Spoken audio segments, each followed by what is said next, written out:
पिछले लेक्चर में हमने इफेक्ट कंट्रोल विंडो को एक्सप्लोर किया और फर्दर मोशन टैब के अंदर जो उसकी प्रॉपर्टीज़ होती हैं उसको हमने एक्सप्लोर किया, जिसमें हमारे पास पोजीशन थी, जिसमें हमारे पास स्केल था, जिसमें हमारे पास रोटेशन थी। हमने इनकी वैल्यूज़ को भी चेंज करके देखा, हमने माउस से भी इनको करके देखा, हमने अपनी न्यूमेरिक वैल्यू डाल के भी देखा। तो हमने इतना ज़रूर सीख लिया कि हम किस तरीके से वैल्यूज़ को चेंज कर सकते हैं। इस लेक्चर में हम मज़ीद एक्सप्लोर करते हैं कि अगर हमारे पास डिफरेंट डायमेंशन की फुटेजेस हो, हमारे एसेट्स की रेजोल्यूशन डिफरेंट हो, तो किस तरीके से हम उन पे काम कर सकते हैं एक फाइनल टाइमलाइन के ऊपर या सीक्वेंस के ऊपर। क्योंकि नॉर्मली आप लोगों के पास जो सीक्वेंस होगा अगर 1080 होगा और उसमें आपके पास डिफरेंट वेरिएशन की, डिफरेंट डायमेंशंस की एसेट्स होंगे, उनको आपने किस तरह से एडजस्ट करना है और उनको आपने किस तरह से लेकर चलना है। हम इसको थोड़ा सा मज़ीद डिटेल में देखते हैं। तो ये इमेजेस हमारे पास ऑलरेडी मौजूद थी, इनकी भी डिफरेंट हमारे पास डायमेंशंस हैं, डिफरेंट फ्रेम साइज़ हैं और हम अब जाके कुछ वीडियोस को इंपोर्ट करते हैं, डिफरेंट रेजोल्यूशन की, डिफरेंट वीडियो साइज़ की। वीडियो के फोल्डर के अंदर हमारे पास वीडियो एसेट्स मौजूद है और मेरे पास इस वक्त दो डिफरेंट रेजोल्यूशन की मेरे पास वीडियोस हैं। मैंने इन दोनों को सिलेक्ट किया, यहाँ से मैं इनको इंपोर्ट करूँगा। अब आप शायद सोच रहे हो कि मुझे कैसे पता लगा ये डिफरेंट रेजोल्यूशन की है, क्योंकि मुझे ऑलरेडी पहले से ही पता था, मैंने इनको वहाँ पर खुद रखा है। अगर आपको चेक करना हो कि इनकी रेजोल्यूशन एक्चुअल क्या है, तो आप इसको किस तरीके से कर सकते हैं। एक तरीका हमने पहले भी डिस्कस किया हुआ है कि जो आपके पास इसकी फर्दर प्रॉपर्टीज़ होती हैं, और अभी आपको इस वक्त इस छोटी विंडो के अंदर शायद समझने में मुश्किल हो रही हो, तो हम टिल्डा की से इसको फुल स्क्रीन पे चले जाते हैं। आप देख सकते हैं कि सारी प्रॉपर्टीज़ एक्सप्लोर हो रही हैं और सबसे इम्पॉर्टेंट चीज़ जो हमारे पास है वो है इसका वीडियो साइज़। वीडियो इन्फो के टैब के नीचे आपके पास ये सारे रेजोल्यूशन आ रही है। आप चाहें तो इस टैब को इधर मूव कर लें, जैसे कि हम पहले भी कर चुके हैं, और इसको हमने यहाँ पे मूव कर लिया। आप देख सकते हैं कि इस इमेज का रेजोल्यूशन मेरे पास 3840 इंटू 2160 है, यानी कि 4K है। और इस वाली वीडियो का साइज़ मेरे पास 1920 इंटू 1080 है। तो अब आप देख सकते हैं कि आपके पास इन एसेट्स का यहाँ पर आपके पास इंफॉर्मेशन आ रही है। तो जो वीडियोस हमने इंपोर्ट की थी, एक वीडियो उसमें से हमारे पास ये वाली है और आप देख सकते हैं इसका साइज़ 3840 इंटू 2160 है, मतलब कि ये 4K वीडियो है। और आप इसके बाद वाली जो मेरे पास दूसरी वीडियो थी उसका साइज़ मेरे पास यहाँ पर 1920 इंटू 1080 है, ये इसकी रेजोल्यूशन है। तो आप देख सकते हैं दोनों डिफरेंट है।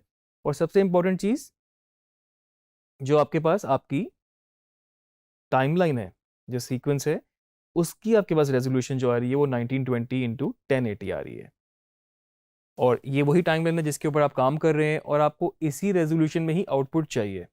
लेकिन अब आपके पास डिफरेंट रेजोल्यूशन की फुटेज या इमेजेस मौजूद हैं, उनको किस तरीके से आप एडजस्ट करेंगे वो देखते हैं। और ऑब्वियसली हम वो इफेक्ट कंट्रोल विंडो से करेंगे। टिल्डा की मैं दोबारा प्रेस करूँगा, ये विंडो वापस छोटी हो गई है।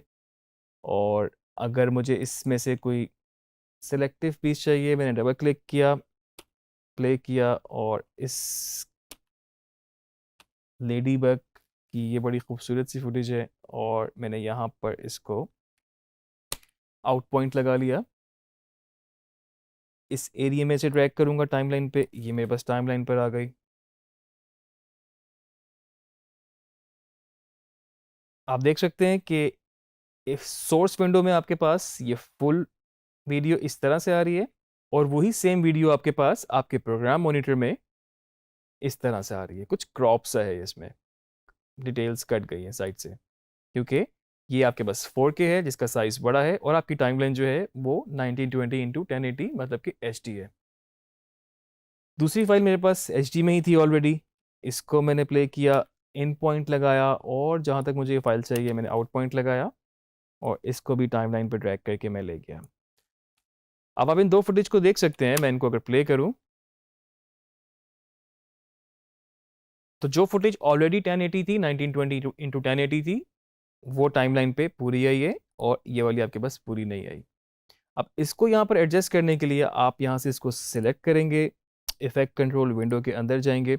अब आप देख सकते हैं कि अभी तो बाय डिफ़ॉल्ट सब कुछ आपके पास जिस तरह स्केल इसका 100 ही है। अब आपको क्या करना है, बेसिकली इसको स्केल डाउन करना है, क्योंकि 4K 1080 से बड़ा है, तो हमें इसको इसमें एडजस्ट करने के लिए इसको स्केल डाउन करना पड़ेगा।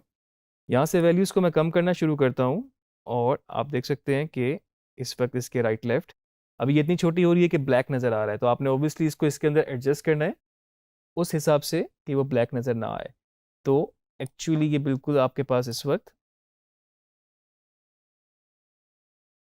50 वैल्यू के साथ ये आपके पास फुल एडजस्ट इसके अंदर हो जाएगी। आप देख सकते हैं कि इस वक्त स्केल जो है 50 पर है, और इनिशियली ये बाय डिफ़ॉल्ट 100 पे था। अगर मैं इसको यहाँ से रीसेट करूँ, 100 पे करूँ, तो आपके पास ये इमेज इस वक्त इस तरह से आ रही है। मैं इसको दोबारा 50 कर रहा हूँ, तो अब ये इसके अंदर पूरा एडजस्ट हो गया है। और इसी तरह अगर मैं अपनी इमेजेस को भी देखूं, अब आप देखें मेरा यहाँ पर कर्सर CTI यहाँ पर आया, और इस जगह पर आपको कुछ नज़र ही नहीं आ रहा है कि इस वक्त क्या है, ये इस वक्त ब्लर है बिल्कुल। मैं इसको अगर यहाँ पर सिलेक्ट करूँ और इसकी वैल्यू कम करना शुरू करूँ, तो आप देख सकते हैं वो इमेज जो है वो अपीयर होना शुरू हो गई है। और इस इमेज का साइज़ इतना ज़्यादा था कि मुझे इसको 25 वैल्यू पे लेकर आना पड़ा, जिसमें ये पूरी विजिबल हो गई। जो 4K था उसको हमने 50 वैल्यू पे सेट कर लिया, एडजस्ट कर लिया, और उसके अलावा जो ये इमेज थी आपको 25 पे लेके जाना पड़ा। तो इसका मतलब ये हो सकता है कि आपको हमेशा से ही कोई मतलब रटना नहीं है कि आपने अच्छा जी इमेज बड़ी आ रही है, या एसेट आपने जो किया था बड़ा आ रहा है तो आप 50% पे ले जाएंगे। बिल्कुल ऐसा नहीं है। आप उसको साथ साथ देखेंगे, क्योंकि कुछ आपके पास 4K हो सकता है, कुछ उससे भी बड़ा हो सकता है, या उसके इन बिटवीन हो सकता है। और ख़ास तौर पे जो इमेजेस होती हैं उनकी बहुत डिफरेंट सेटिंग्स, बहुत डिफरेंट डायमेंशंस हो सकते हैं। तो आपने हर एसेट को इसी तरह सेलेक्ट करके मैनुअली एडजस्ट करना है, जहाँ पर जाके वो वैल्यू बेस्ट पॉसिबल सिलेक्ट होगी, आप उसको वहाँ पर जाके लॉक कर सकते हैं।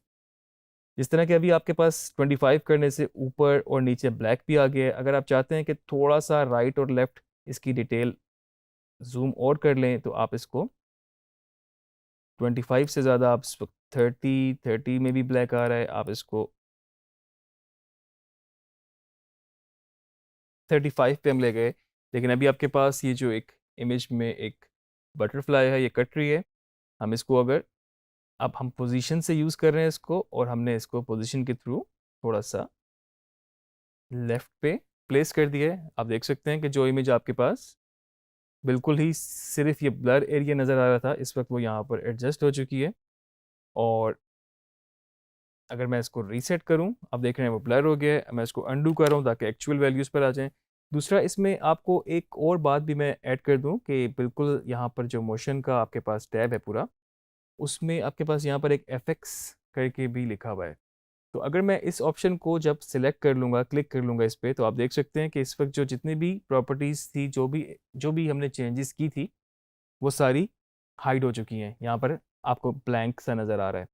तो इसका मतलब क्या है कि वो आपको दिखा रहा है कि जो इफ़ेक्ट से पहले, जो चेंजेस से पहले, जो प्रॉपर्टीज़ में आपने जो अमेंडमेंट्स की थी, उससे पहले वो क्या था।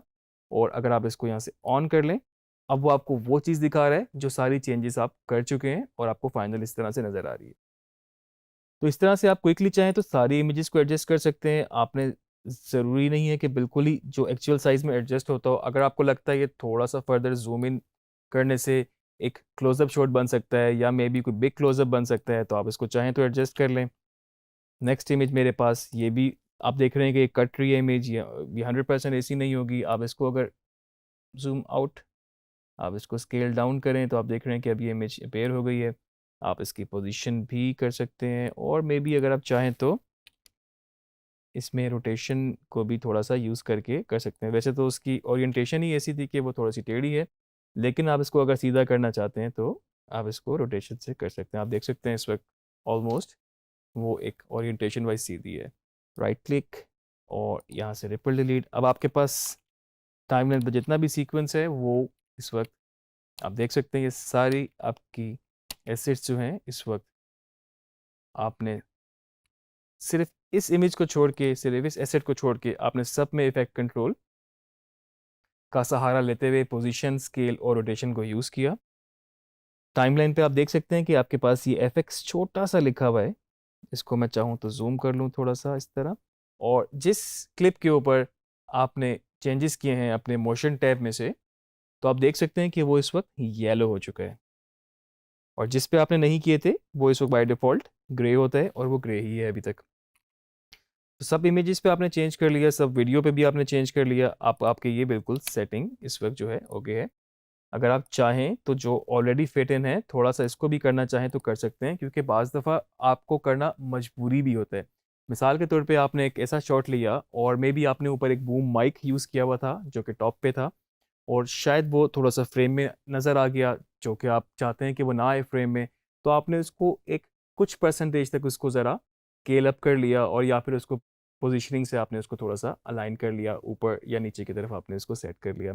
किसी और बहुत नॉर्मल केस है कि आपको कोई शॉट आपने लिया हो, शूट किया हो, आपने फिल्म किया हो और वो थोड़ा सा टेढ़ा हो गया हो, तो उस टेढ़े शॉट को भी आप अब उसका होराइजन उसको सीधा करने के लिए आप उसको थोड़ा सा इस तरह कर सकते हैं। अक्सर हमें टाइम लैप्स वगैरह में कोई इस तरह के शॉट्स में हो जाता है, कोई इसमें मसला नहीं है। पोस्ट प्रोडक्शन का आपको सबसे बड़ा एज भी यही है कि आप बहुत सारी चीज़ें अपने बहुत सारे प्रोडक्शन के कुछ मसले आप इसमें जाके फिक्स कर सकते हैं। तो ये आपके पास इस वक्त इफेक्ट कंट्रोल विंडो का मोशन टैब के अंदर 3 बेसिक जो चीज़ें थी, पोजीशन, स्केल और रोटेशन, आपने देख ली। इसके बाद हमारे पास एंकर पॉइंट भी है, जो कि बेसिकली इसके अंदर तो आपके पास पोजीशन का ही रोल अदा करता है, और उसके बाद जो हमारे पास एंटी फ्लिकर है वो बेसिकली कुछ इमेजेस की फील्ड्स के लिए यूज़ होता है, और अभी हम इसको फर्दर आगे कोई लेक्चर में हम मज़ीद डिस्कस करेंगे। एंकर पॉइंट भी एनिमेशंस के लिए ज़्यादातर यूज़ होता है, तो यहाँ पर इसका पर्पस जो है बेसिकली वो इस वक्त पोजीशन को ही चेंज करना है। तो अभी आप ये देख सकते हैं कि इस वक्त टाइमलाइन पे मेरे पास जितने भी एसेट्स थे मैंने इनमें से तकरीबन सबको ही थोड़ा-थोड़ा सा चेंज किया, इनकी प्रॉपर्टीज़ में जाके, इनकी इफेक्ट कंट्रोल मेन टैब के अंदर जाके इसकी पोजीशन, स्केल और रोटेशन सबको चेंज किया।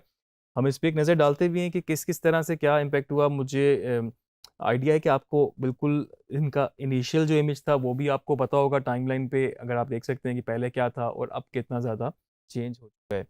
तो इसका आपको एक चीज़ ये भी आइडिया हो चुका होगा कि इसके और पर्पस भी हैं, मतलब मोशन सिर्फ छेड़ना इसलिए नहीं कि अगर वो शॉट आपका एसेट डायमेंशन में बड़ा है या छोटा है इसलिए है, नहीं तो आप इसको इसलिए भी यूज़ कर सकते हैं कि इसमें आप अगर कोई कोई मसला है, कहीं आपको ज़रूरत है करने की, और कहीं पर कोई चीज़ ऐसी है जो आप हाइड करना चाहते हैं, कुछ फ्रेम में ऐसा आ गया है, वो आप कर सकते हैं। एक बात बड़ी इंपॉर्टेंट मैं अगेन रिपीट कर दूँ कि आप किसी एक हद तक कर सकते हैं।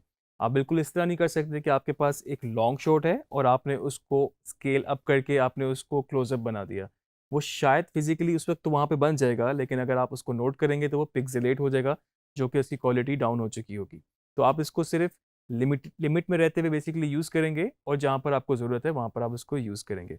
हम इसको क्विकली प्ले करके देखते हैं कि हमने इसमें क्या किया। ये बटरफ्लाई वाली इमेज थी, इसको हमने एडजस्ट किया। पैरेट था हमारे पास, काफ़ी ज़्यादा ज़ूम इन हुआ हुआ था, इसको एडजस्ट किया हमने। ये हमारे पास कुछ फ्लावर्स हैं, आप देख सकते हैं कि इनको हमने रोटेट भी किया, एडजस्ट भी किया। ये शॉट हमारे पास 4K में था, इसको हमने 1080 टाइमलाइन में एडजस्ट किया, और ये ऑलरेडी 1080 एचडी शॉट था, जिसको हमने सिर्फ ज़ूम इन करके थोड़ा-सा स्केल अप करके देखा कि हम किसी हद तक इसको कर सकते हैं कि नहीं। आगे आने वाले लेक्चर में इसी विंडो को ही हम फर्दर एक्सप्लोर करेंगे। ये बहुत इम्पोर्टेंट है। अभी हमने इसको सिर्फ एक बेसिक देखा है, आगे जाके आपको इसकी फर्दर जो इसमें आप चीज़ें कर सकते हैं, जो पॉसिबिलिटीज़ हो सकती हैं, उनको मज़ीद एक्सप्लोर करेंगे नेक्स्ट लेक्चर में।